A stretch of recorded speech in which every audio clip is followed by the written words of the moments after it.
মানবতাবিরোধী অপরাধের অভিযোগে দণ্ডিত শেখ হাসিনা দেশের বাইরে পালিয়ে ভারতের শীতল আশ্রয়ে রয়েছেন। মোদির আনুকূল্যে তিনি নানা রকম সুবিধা ও সমর্থন পেয়েছেন বলে ধারণা করা হচ্ছে। এই অবস্থায় নিজের দলের নেতাকর্মীদের নিয়ন্ত্রণ করতে গিয়ে দেখা যাচ্ছে তার কার্যক্ষমতা যতটা দাবি করা হয় বাস্তবে ততটা নেই। নিউ ইয়র্কে অনুষ্ঠিত আওয়ামী পরিবারের সভায় তার আচরণ তা স্পষ্টভাবে ফুটে উঠেছে। নতুন এবং ফিরে আসা গ্রাহকদের জন্য নগদে চলছে ক্যাশব্যাক সহ প্রতিদিন হাজারো উপহার জেতার সুযোগ। হবে আশা আর ফেরা, সারপ্রাইজ সেরা। ব্রুকসে আওয়ামী পরিবারের সভায় হঠাৎ ক্ষুব্ধ হয়ে শেখ হাসিনা নেতাকর্মীদের উদ্দেশ্যে প্রশ্ন ছুড়ে দেন, প্রেসিডেন্ট সেক্রেটারি কোথায়?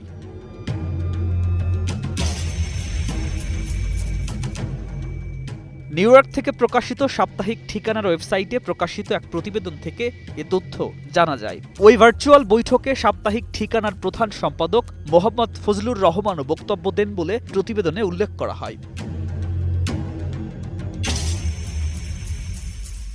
নিজের দলেই যারা তার কথা পাত্তা দিচ্ছে না তা দেখে নেত্রী প্রকাশ্যেই অসন্তোষ প্রকাশ করেন।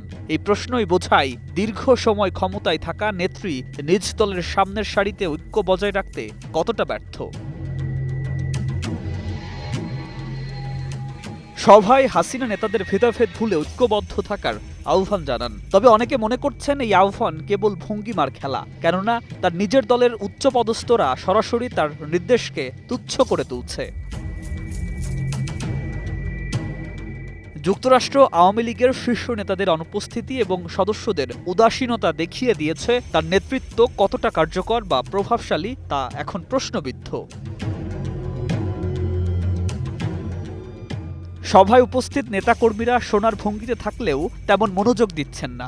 যুবলীগ উপদেষ্টা অন্যান্য সদস্যরা উপস্থিত থাকলেও হাসিনার ভয়ঙ্কর প্রশ্ন সমালোচনা তাদের যেন গায়েই লাগছে না। এতে স্পষ্ট হচ্ছে ভার্চুয়াল সভার মাধ্যমে দলীয় শাসন আরও দুর্বল হয়ে পড়েছে। নিজের দলের প্রতি অসন্তোষ প্রকাশের পাশাপাশি নেত্রী যেন অপ্রিয় সত্যের মুখোমুখি হচ্ছেন। সভায় সাংস্কৃতিক অনুষ্ঠান চললেও হাসিনার অসন্তোষ যেন পুরো অনুষ্ঠানে প্রতিফলিত হয়।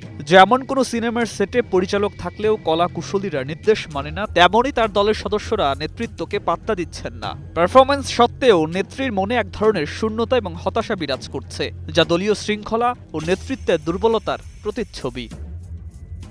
News desk, 21 television.